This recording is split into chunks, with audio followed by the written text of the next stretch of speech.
right, Shalom. First and foremost, giving all praise, glory, and honor that's due to Yahweh, Hashem, Yahweh Shai, Hashem, Rachahakwadash, double honors to the elders and apostles of Great Millstone who rule well.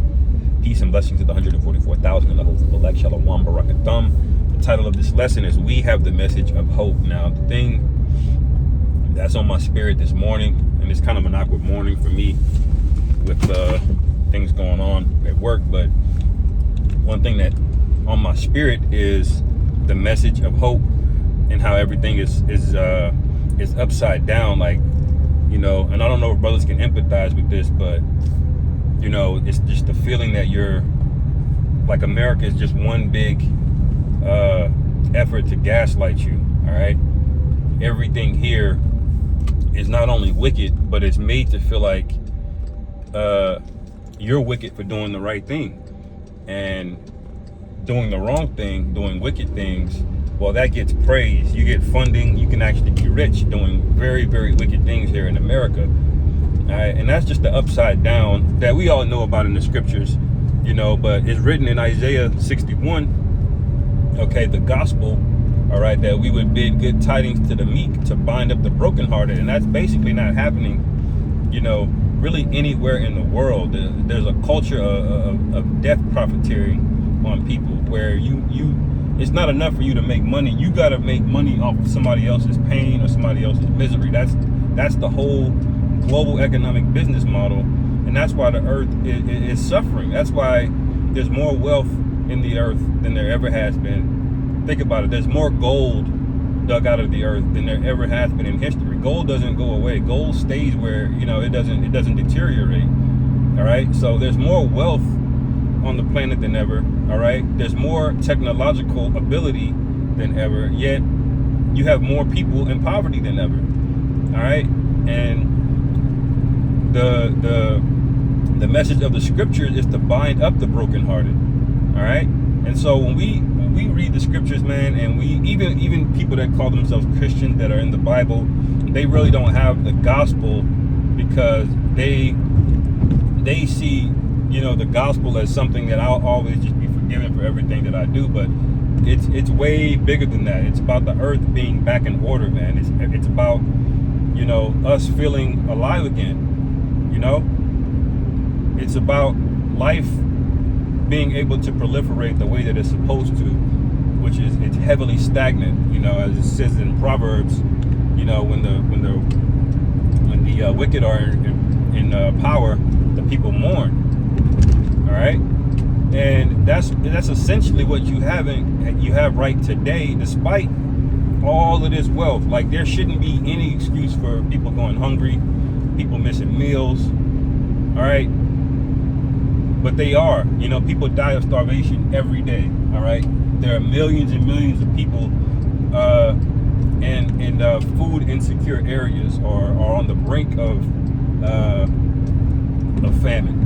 All right, people that don't have access to water, and many of these countries, Esau is there doing what? Taking their natural resources out. So he's there. All right, if you got cobalt, he'll show up. If you got lithium, if you got gold, all right, if you got copper, iridium, he'll show up. But your country will still be what? In poverty. So he's basically spoiling you.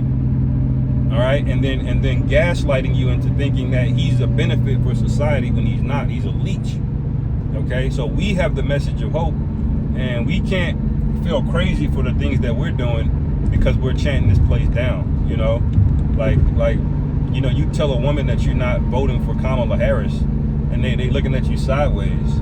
You know, and it's the same with a lot of these Edomite dudes, these Jim Bros. Or you're not going to vote for Trump. Like, they look at you sideways. You know, they don't get it. You know.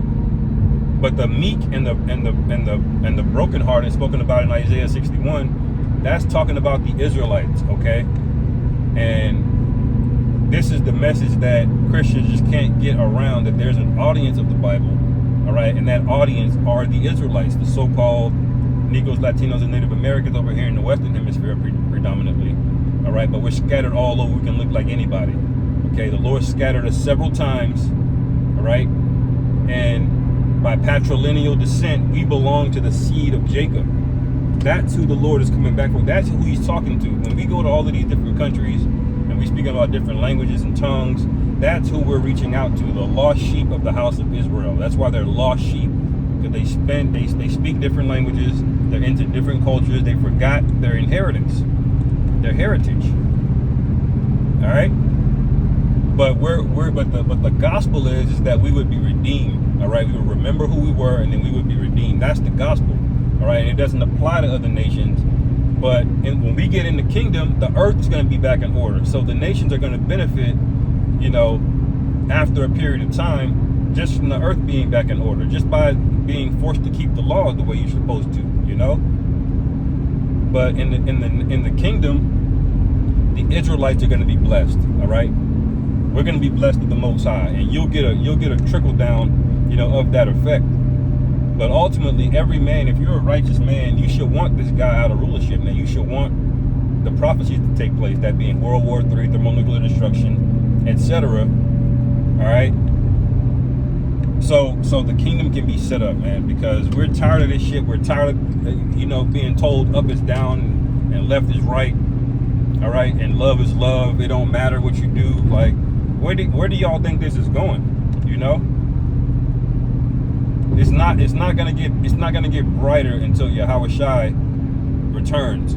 Okay, and believe me, it's gonna get way darker before he shows up, and we're at that time. You know, so just remember that, you know, we're in possession of the gospel. We have that pearl of great price. All right. We have the high ground, you know, like in Star Wars. You know, Anakin fights Obi-Wan in episode 3 before he turns to Darth Vader. He said, "It's over, Anakin. I have the high ground." He's basically telling them, "Don't try it. I got the high ground." You know, and what did he do? He got angry. He got frustrated, and he swung on him, and Obi-Wan had to slice him up with the lightsaber, man. You know. And that's the position that we're in, all right? We have the high ground, all right? And when they try to put hands on us, the Lord is going to lift up a standard, man. And that he's not doing that for any old people, all right? Why would he go through all of this trouble, have all of this suffering just to pick any random people, man? No. All right? So keep that in mind, Akim, when we're doing the work, when you're going about your daily business, you know, because, you know, you get surrounded by a lot of just wicked spirits here, man. All right. And the darker the tone of this place gets, the more you're going to stand out. All right. The darker it gets, the more you're going to glow. All right. And you got to be prepared for that. That's going to come with all kind of attention, positive and negative attention, man. All right. You're going to have women coming up to you more often. You're going to have bug outs looking at you crazy. You know, all kinds of shit, man. You know, so that's what comes with this lot. You know, and don't let America gaslight you into thinking that you're a bad person or something. You know, and they're gonna use way you know worse words like terrorist, all right, enemy combatants, okay, enemy of the state. They're gonna bring out all of the stops, man. All right, if we were playing Uno, he's gonna hit you with 4 draw 4s, 4 more draw 2s, you know, and he's gonna try to empty you out, man. You know, so be prepared for that, because remember, Yahweh Shai had to go through it, and we're no better than Yahweh Shai. Definitely, we're definitely no better than Yahweh Shai. So get ready for these things to happen, man. Lord willing, this is edifying. Call halal Yahweh Ba'Hashem Yahweh Shai Ba'Hashem Racham B'Dash Shalom. Kwame Yasharal.